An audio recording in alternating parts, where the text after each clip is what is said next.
Hello and welcome to a brand new episode of the Daily Debate. My name is Ahmed Nader, and tonight we'll be focusing on the participation of Egypt in the high-level meetings of the 77th session of the United Nations General Assembly and the statements made by the President-designate of the upcoming COP27 summit that will be held in Egypt, more specifically in the month of November in Sharm el-Sheikh. Foreign Minister Sameh Shoukry, his statements about the COP27 and the Grand Ethiopian Renaissance Dam and the participation of the Minister of International Cooperation, Rania al-Mashat, as well on the sideline meetings of the 77th session of the United Nations General Assembly. We will be starting straight away with the main top stories for today, and it comes through the presidential activities of His Excellency President Abdel Fattah al-Sisi, who met on Sunday with Prime Minister Mustafa Madbouli, the Minister of Electricity and Renewable Energy Dr. Mohammed Shaker, and the Minister of Public Business Sector Engineer Mahmoud Kamal. Presidential spokesman Bassam Radi said that the meeting dealt with reviewing the efforts to develop the aluminum industry in Egypt.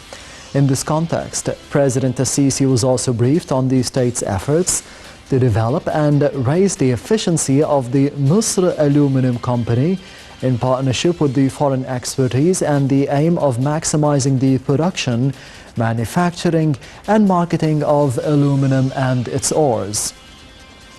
The President directed to strengthen the existing efforts to provide a supportive environment for the national heavy industry sector. The President also directed the continuation of studies related to providing sources of electrical energy consumed in the company by relying on the additional sources of new and renewable energy, especially the solar energy.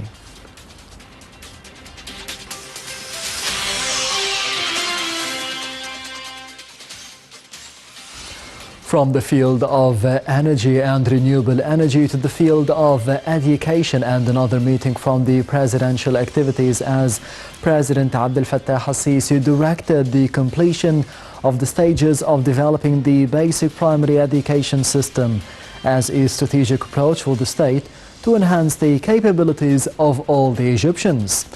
President Abdel Fattah al-Sisi met on Sunday with Prime Minister Madbouli and the Minister of Education and Technical Education, Dr. Rida Higazi. Presidential spokesman Bassam Radi said that the meeting followed up on the state strategy for the development of education.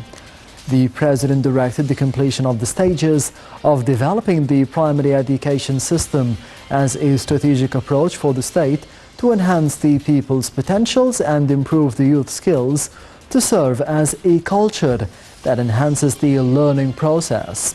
The President also directed attention to the teachers sector as the main artery of the educational process, with the selection of 1,000 distinguished teachers to qualify them at the highest level for a better future generation.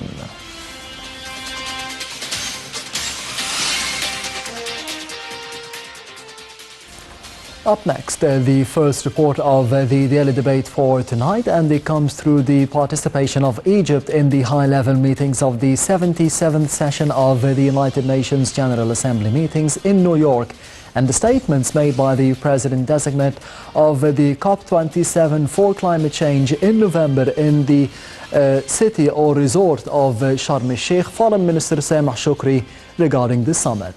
We have the details.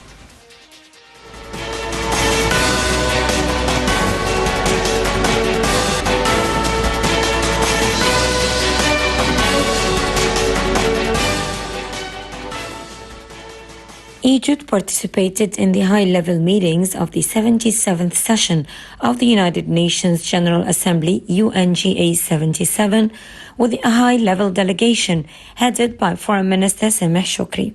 During the meetings held in New York, Shoukry asserted the importance of providing climate finance to developing countries. This year's theme, a watershed moment, transformative solutions to interlocking challenges. Shoukry acknowledged the intertwined challenges facing the world today, such as climate change, global food and energy crises, the Russian-Ukrainian crisis, the aspirations for attaining the goals of the Sustainable Development SDGs. In light of these challenges, Egypt, as the host of the upcoming Global Climate Conference COP27, plays a critical role in this year's session.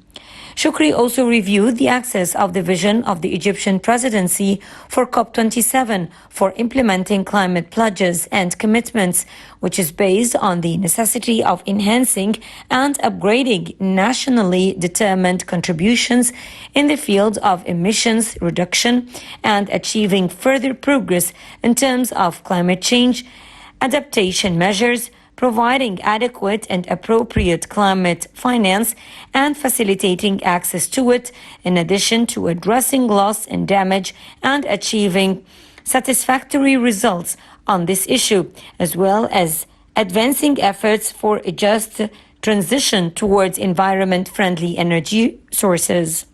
In addition to bilateral meetings with counterparts and international officials, Foreign Minister Shukri participated in a number of important meetings, including the Munich format meeting to advance the Middle East peace process. Shukri also participated in the ministerial meeting on the importance of water for ensuring food security, a ministerial meeting of the Ad Hoc Liaison Committee, AHLC, on coordinating international aid to the Palestinian people, and a ministerial meeting in support of the United Nations Relief and Works Agency for Palestine refugees in Near East, UNRWA. He also participated in a meeting of the 5-member Committee on Yemen and the ministerial meeting of the Ancient Civilizations Forum that will be held under the presidency of Iraq. Meanwhile, Shukri attended a high-level meeting on food security, a roundtable event on regional stability and coordination in the Middle East, and a high-level Chinese-led dialogue on the Global Development Initiative announced by Chinese President Xi Jinping last year. He also attended a ministerial meeting for the Group of 77 and China that tackled energy and food crises, a ministerial meeting for member states of the Non-Aligned Movement, NAM, and a ministerial meeting for the Organization of Islamic Cooperation, OIC.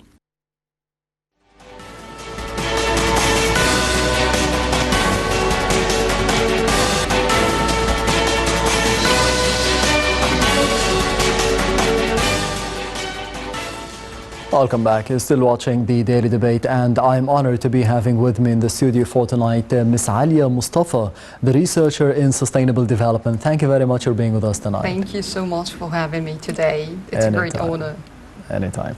First of all, as we did see in the past report, the participation of Egypt in the high-level meetings of the 77th session of the United Nations General Assembly. What is the importance and the significance of this participation? Yeah, exactly. Let me start by talking about the headlines of this UN General MC. Yes. It was under the title of Solidarity and Sustainability and Science, as we all know.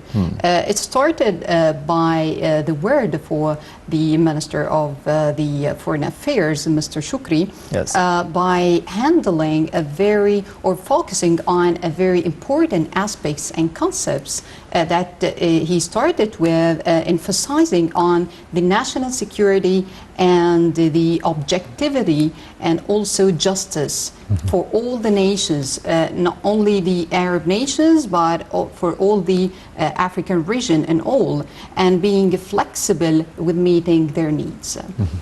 By starting by this, I made a quick analysis on the speech for Mr. Shukri, yes, and he did a great and intelligent speech of my own point of view. He was so specific by handling some crises that happened and affect us on the Arab nation and specifically Egypt. He started by mentioning the geopolitical crisis that happened recently, which comes at the beginning or at the top of the list, the Ukrainian-Russian conflict that happens recently.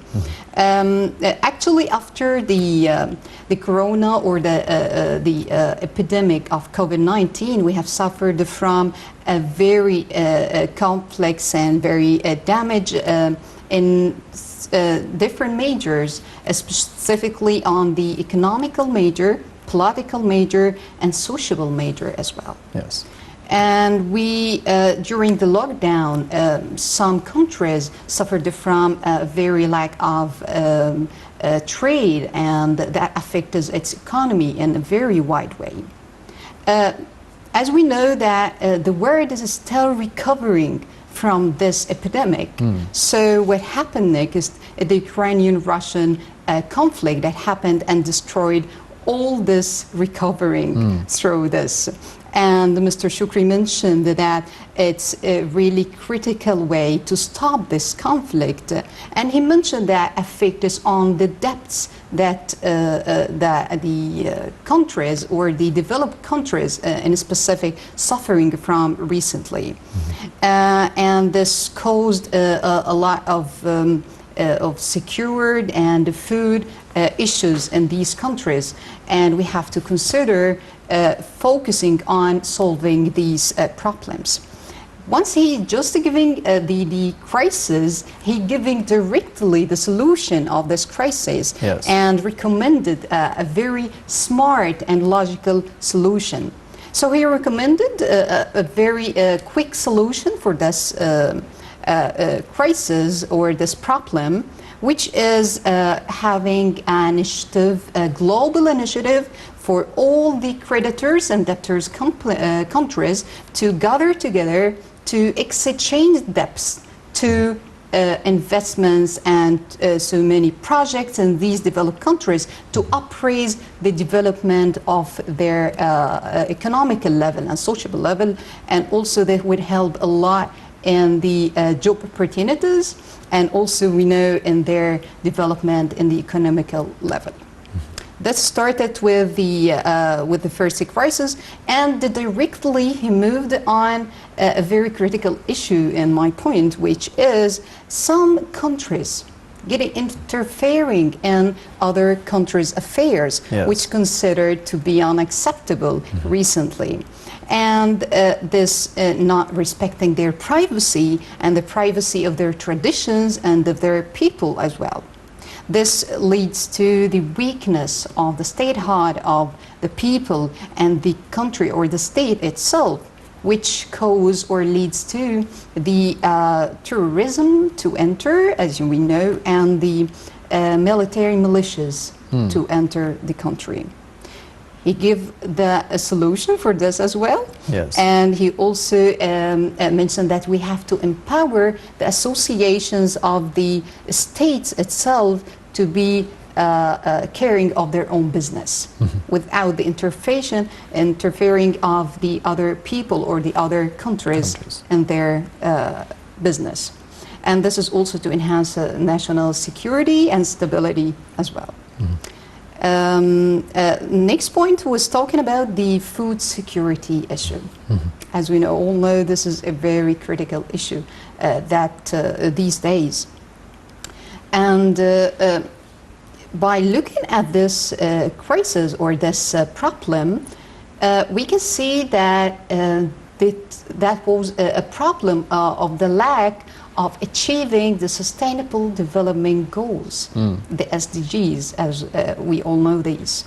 And that was a very big issue because over 193 countries exactly have signed on achieving these goals in 2015 in the UN conference that happened. Egypt was one of them. Yes, exactly, definitely. And that's why Egypt is going forward to achieve the Egypt's vision for 2030. Exactly. The food crisis or the food security problem, as we all know, happened generally in Africa. The African region has been suffering from these, and we can calculate this that 1 of 5 people are suffering from hunger in these countries, which considered a very big issue and a very big problem that we have to consider.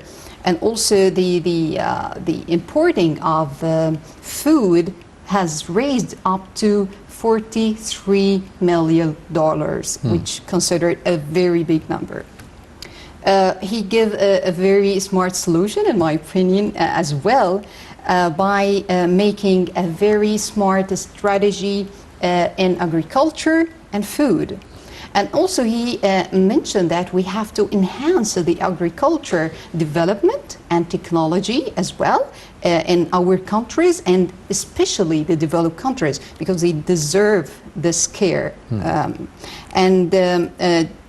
By looking at this, he mentioned that we can, or Egypt is capable to have a very global center for the food grain to be stored and to be traded in Egypt. And that would be a very high jump in our economy. Yes. Yes. First of all, you've given us an overview of the speech of Foreign Minister Sameh Shoukry, an excellent overview with, as you mentioned, the problem and the solution at the same time. Exactly. One of the points that you have mentioned in the speech of Foreign Minister Sameh Shoukry is that national security and justice. We've had a number of threats, maybe since 2014, after the terrorist organization was removed from power. And justice, how do you think we are trying to achieve social justice after the 2013 revolution and what happened in 2011, first of all, and the national security that we have achieved and eradicating terrorism under the tenure of His Excellency President Al-Sisi? Exactly. So by talking about our national security, which is considered a very big issue, I see that recently Egypt is going forward a very intelligent ways to empowering the youth and empowering them by giving them fund to do their projects and to support them in different ways by giving them trainings and on sustainable development, and that we all need, that all the people must be aware of our national security. As we all know that Nasser Military Academy are supporting this very big that they are providing trainings for the youth to be aware of the meaning of sustainable development and national security. That we all need recently. Not only the youth, but all the generation must know this, because we need this to follow up and to go toward this, the vision of Egypt 2030. Yes. You also said that the title or the theme of this session is solidarity, sustainability and science. Yeah. How do you think we are going through those three paths in the past 8 years here in Egypt? Yeah. By talking about the past 8 years especially, we are going up in the big umbrella of the SDGs, the Sustainable Development Goals. By talking about the Sustainable Development Goals, let me give you a simile about the Sustainable Development Goals. In my opinion, as I see that there is a very big ship that is called Sustainable Development. This ship is going forward the Egypt Vision 2030. On this ship, we have 17 life jackets that we have to hold on to survive, to go forward the safety and security and stability as well.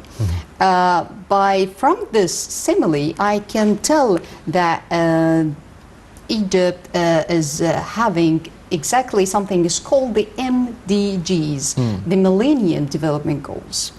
which are considered to be 8 main goals that Egypt has going forward in a very high progress recently on developing the education and gender equality and poverty, and having some presidential initiatives as well that have had a really amazing success, and I see that no one can deny the success of these initiatives. Yes, one of the initiatives, Haya Karima, a decent life. Exactly. How do you see this as an important initiative for the Sustainable Development Goals in the Egyptian society, for the vision of 2030 to be providing services for about 15 million people living outside of Cairo and Alexandria and the big cities, and targeting specifically the villages, about 4,500 or 5,000 villages outside of Cairo and Alexandria, or the big cities? Yes. By talking about this initiative, I was a member of, or I still a member of this great initiative, yes. Haya Karima. It was amazing to be a part or a member of this. This achieved several goals, in my opinion, of the Sustainable Development 17 goals. And specifically, by the cooperation and collaboration between the ministries, Ministry of Education, Ministry of Social Solidarity, and Ministry of Youth and Sports, having a very nice collaboration to achieve that. And we can see that most of people get a great benefit of this, and still having. I just recently had a call from some members of Haya Karima and or Decent Life to ask me that they are having a project for the start, that the start of the school year is about to start. Academic year. Yes, exactly. And they are having a big support for the children in need and the students in need for these recent days. So I see, or I believe that all the people can see this effect of decent life in all aspects and in their daily lives. Yes, regarding the presidential initiatives and the presidential meetings, at the beginning of the episode, I said one of the top stories was the meeting of His Excellency President Al-Sisi with Prime Minister Mustafa Madbouri, with the Minister of Education, as you mentioned, yes, to be checking on the academic year and the level of teachers as well and the sectors of teaching. On the other hand, the meeting of Sustainable Development and Renewable Energy with the Minister of Electricity and Renewable Energy, Dr. Mohammed Shaker. If we can focus on the renewable energy, because this is your field, sustainable development, how do you see this path here in Egypt? Because in 2013 we had a huge problem of energy in general. In electricity we had outages, power cuts all day, every day. And now we can be exporting electricity. We can be, as you mentioned, a hub for energy here in Egypt. How do you think we transformed from this to that in the space of 8 years? Yes.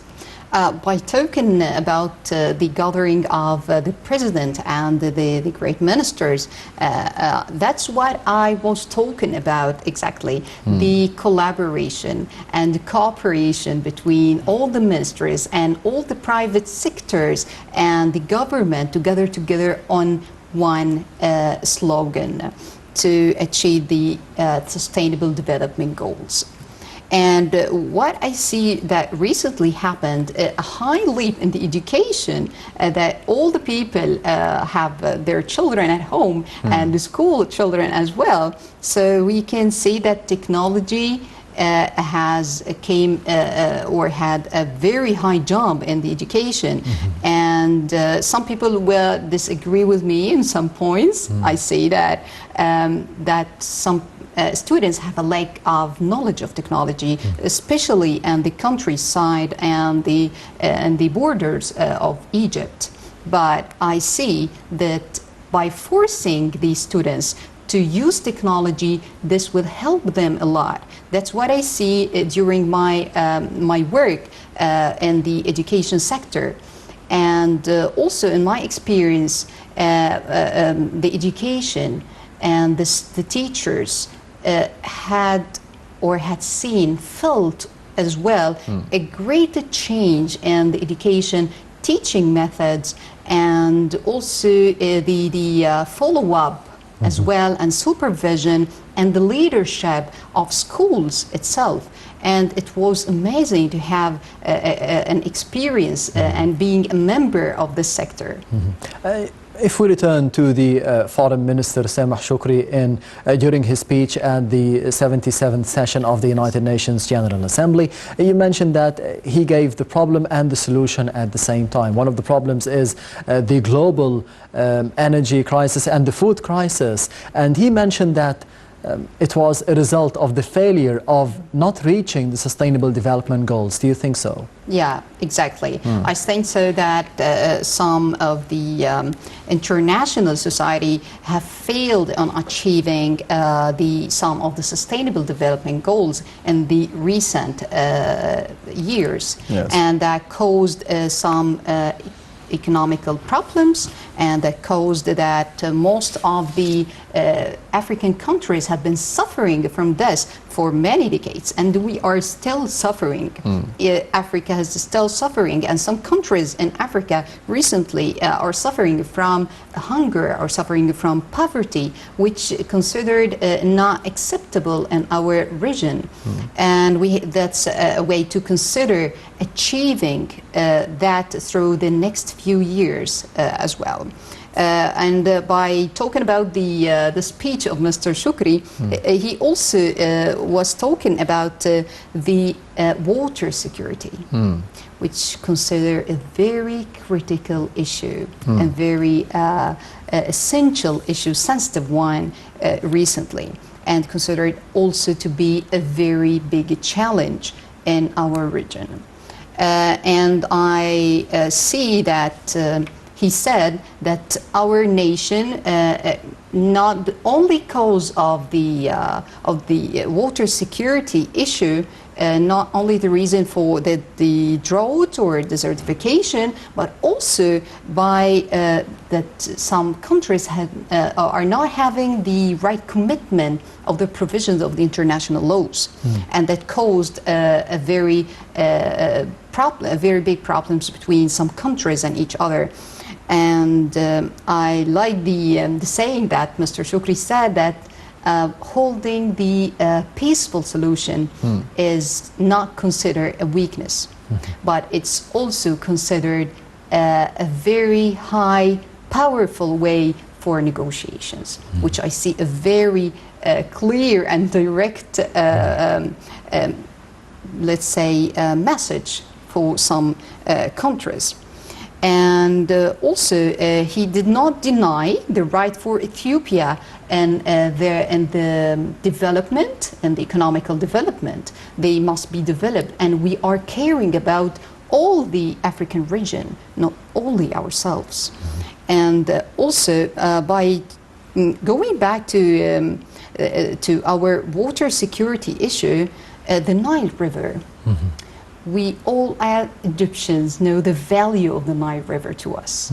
That's the source of civilization and history, and Egypt has a very big right in this to have a decent life and to be feeling safe of their water security. By talking about or by solving this problem, we can see that we are solving a problem for 250 citizens. These citizens are in three main states: Egypt, Ethiopia, and Sudan. Yes. 250 million citizens. Yes, sorry. Do you think that raising such an important issue, the water scarcity, or as you mentioned, the Grand Ethiopian Renaissance Dam and the right for Ethiopia in development, on the other hand, you think that raising this issue at such an important summit or such an important session at the United Nations General Assembly could be leading the international community and the United Nations to be helping in resolving the issue? I see that we must mention the problems on our side, and we have to not just asking for them to help. We are just clarify some issues, and we are grabbing the attention of all the world that there is an issue in this part, and we got to solve and we got to find a solution, a direct and quick solution for this issue. You mentioned that one of the main points for Foreign Minister Sameh Shoukry during his speech is that Egypt could be an energy hub or a hub for storing grains as Africa is suffering from hunger. How do you think this could be the solution for millions of citizens in Africa through Egypt? Okay. By talking about this point, he chose that Egypt to be the center of this, or to have this project to be held in Egypt. Yes. As we all know that Egypt is the center of the Arab area, so our geographical side helps us a lot in doing this. And we cannot deny that Egypt is the core of the Arab area or of the Arabian region in all. So I see that choosing Egypt for having or hosting this project is considered a very quick and the smart solution, and the most secure city in the Arabian area is Egypt. So I see that it's a very, very nice and smart solution from Mr. Shoukry to mention. Yes, Foreign Minister Shoukry also stated that we need to be creating more job opportunities for Africa, for the African citizens, specifically after the conflict between Russia and Ukraine and the global energy and food crisis that is taking over the world. Speaking of creating job opportunities, if we start from Egypt, how do you see the success of Egypt in this field specifically to be creating job opportunities in the past 8 years, to be replicating the same example and the same plan for the Arab world and Africa? Okay. I see that Egypt has covered or has, let's say, provided a very high high number of opportunities for the people and specifically for the youth to have their projects held and to have a job opportunity. And I can see that recently most of the people and most of the youth are working or are able to have a very good vacancies during their studies as well. While they are studying, they are looking forward, that they are seeing their future is so clear, especially after the new capital, the administrative capital that have been held, that provided a very high number of job opportunities.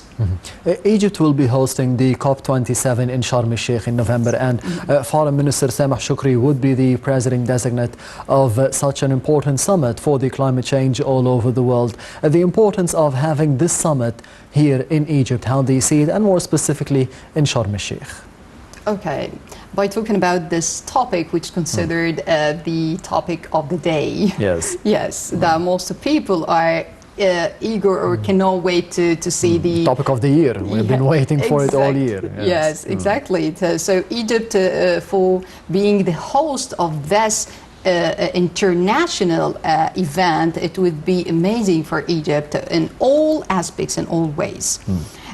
By talking about the topic of the climate change itself and the COP27 that would be held, inshallah, in Egypt, that Egypt have give a call for all the countries, or specifically the industrial countries, to gather together to support the developed countries. And that's specifically because the developed countries are the most countries have been affected of the climate change during the past decades, and also the most deserving one to have the support.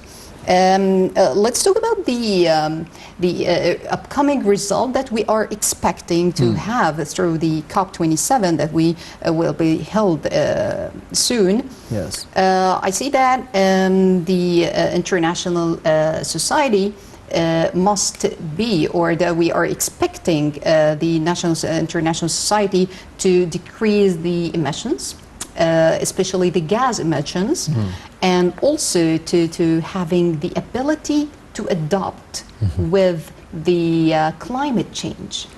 Also, we are expecting having to raising the fund of the climate change up to $100 million in the annually, and also keeping the natural resources, or let's say that the balance of using the natural resources and the other resources to balance between them, and caring about the natural resources which considered to be our heritage, our that we are all living on the same planet, and we all have to cooperate and work together to save and to keep our planet clean and safe. Speaking of balance, do you think that this could be fulfilled, the balance between the environment and the economy, the need of making money and progressing economically, and at the same time preserving the environment and the climate for the upcoming generations?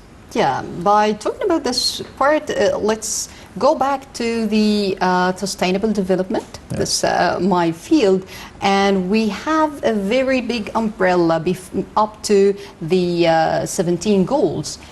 These three umbrellas are the economical and sociable and the environmental. So we are going through achieving all these three aspects or these three majors aligned together. Do you think that the emissions, as you mentioned, the gas emissions that are being targeted by the industrialized countries like the West, like China, like the USA, the more economically progressing countries, could be making pledges and fulfilling them for the sake, not just, as you mentioned, not for the sake of the West, not for the sake of the USA and China, but for the sake of the whole of the planet, because this is affecting Africa, for example, as well. Exactly.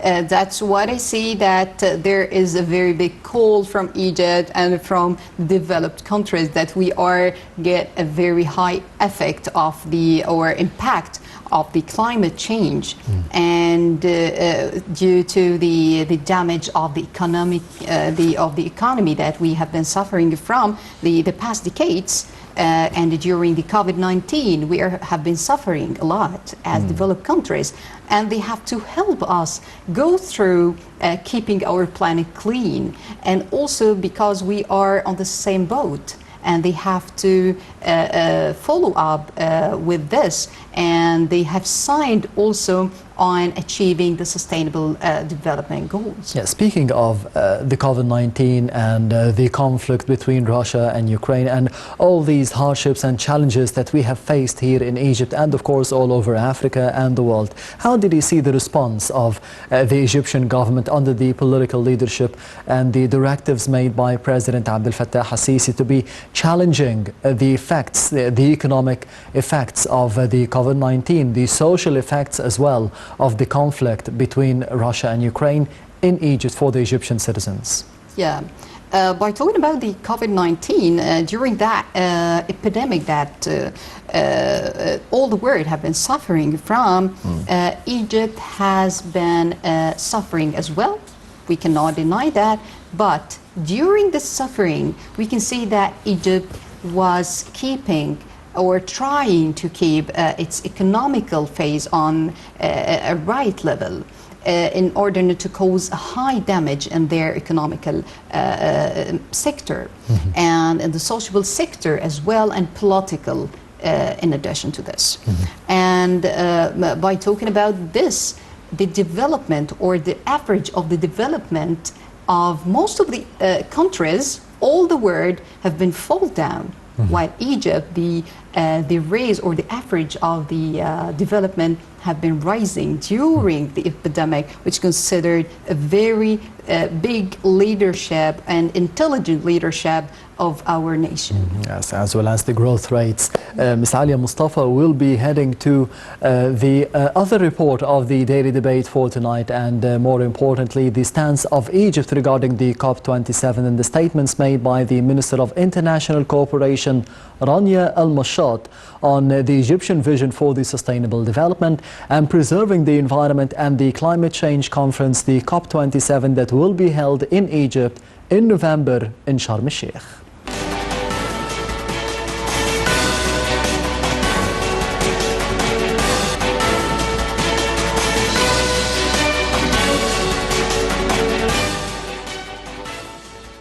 Minister of International Cooperation Rania Al-Mashot participated in the 77th session of the UN General Assembly UNGA held in New York.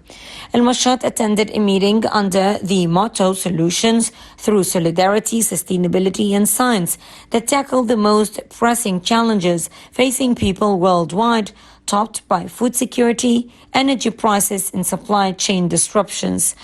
She also participated in the UN Global Compact Summit that brought together high-level speakers, including UN Secretary-General Antonio Guterres and UN Deputy Secretary-General Amina Mohammed. During a meeting with Frans Timmermans, the Executive Vice President of the European Commission, Al-Mashot highlighted the ongoing partnerships between Egypt and the European Union, joint efforts to promote the transition to a green economy, and future steps to support Egypt's country platform for the NWFE program, a nexus of water, food and energy. She also thanked Timmermans for the fruitful cooperation and joint efforts in development cooperation and for his participation in the NWFE Roundtable during the second edition of the Egypt International Cooperation Forum. They also discussed upcoming opportunities in the NWFE program that includes a range of projects covering areas of adaptation and mitigation, all within the National Climate Change Strategy 2050 launched by Egypt ahead of COP27. She also participated in a meeting under the theme, A Watershed Moment, Transformative Solutions to Interlocking Challenges, to address the triple crises of COVID-19, climate change, and the Russian-Ukrainian crisis.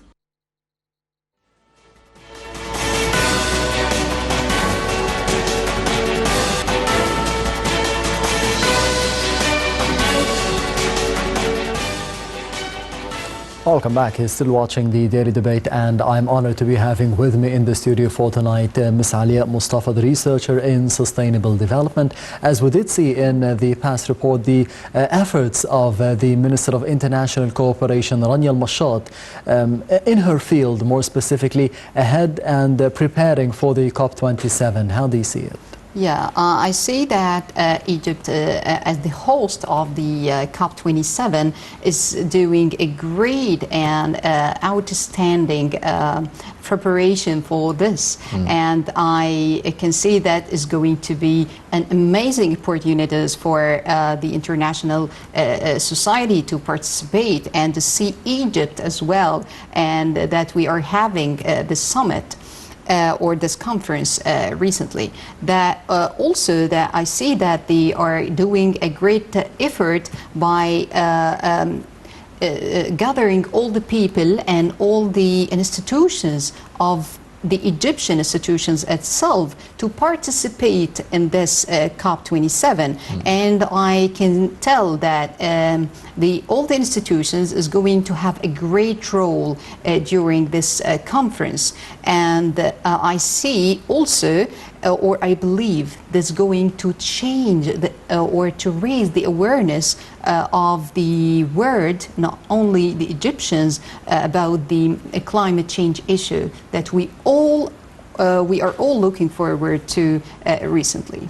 Changing the culture or the awareness about climate change for the Egyptians more specifically, do you think we need, as citizens, Egyptian citizens, we need to be knowing more about the issue, about climate change, how to fight it, what are the impacts of climate change, how to evade it in the future? Exactly. So what I see that during the past few years, and specifically the past few months, Egypt has been doing great initiatives and great conferences that I have been attending these conferences in Egypt and outside Egypt. Yes. And also regarding or considering the African region itself, that they must be aware of the climate change issues and solidarity. And there was a conference that had been held recently online about the solidarity between generations. It was under the umbrella of the African nation as well. The African nations, the bilateral relations between Egypt and Africa. If we can have a quick comparison between before the tenure of President Abdel Fattah al-Sisi in 2014 and after it in the past 8 years, how do you see the bilateral relations have advanced and progressed under the tenure of President al-Sisi, more specifically because during the UNGA or the United Nations General Assembly meetings, Foreign Minister Sameh Shoukry had a number of meetings on the sidelines of the session with counterparts from Uganda, from Mali, from Burundi. Yes, as you just have said, that there are a lot of visits and a lot of conferences that have been held, that I see that Mr. President Abdel Fattah al-Sisi is doing a great impact on gathering all the African nations together and having a great cooperation between the nations that have not been seen before in this part.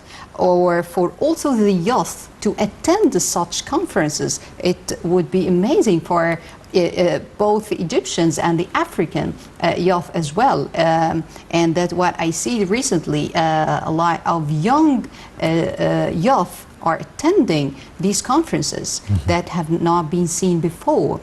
And the number of conferences that have been held is very huge. Whether it was online or on site, it was giving a great impact. And by the talk about this, we may talk about the Egyptian agency and the Egyptian agency for the development partnership. This is considered to be like an association inside the Foreign Affairs Ministry. And this association have been established in 2015 by setting the SDGs during that time. Yes. And that this association was considered to have or to establish trainings and create conferences with the African delegates. These delegates could be trained on HR, could be trained on the sustainable development, could be trained about the new methods of education, and also about the investments, entrepreneurship, and so on, which considered to be a high leap in the awareness of people in the African area. On the other hand, the Arab world, the relations between Egypt and the Arab world under the tenure of President al-Sisi and Foreign Minister Sameh Shoukry, and more specifically during those meetings, the relationship between Egypt and Syria, stressing that we need a peaceful and the political solution for the situation in Syria. How do you see things have changed or advanced in the past 8 years in the relationship or the bilateral ties between Egypt and the Arab world? Yeah, I see that the ties between all the Arab region or the Arab states have been held together very tightly. And I will mention this again, that Egypt is considered to be the core of the Arab world.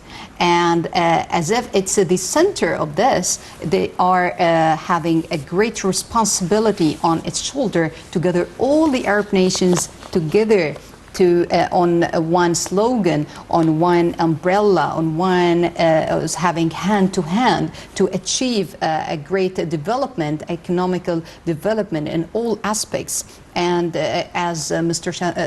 Shoukry has mentioned recently in his speech, the Palestinian issue as well. Yes. So we are, as Egyptian, we cannot deny the ties between us and the Arab countries as well. Yes, Ms. Alia Mustafa, the researcher in sustainable development. Thank you very much for being with us tonight on the Daily Debate. Thank you so much. It's a great honor to have me. Thank you. Anytime.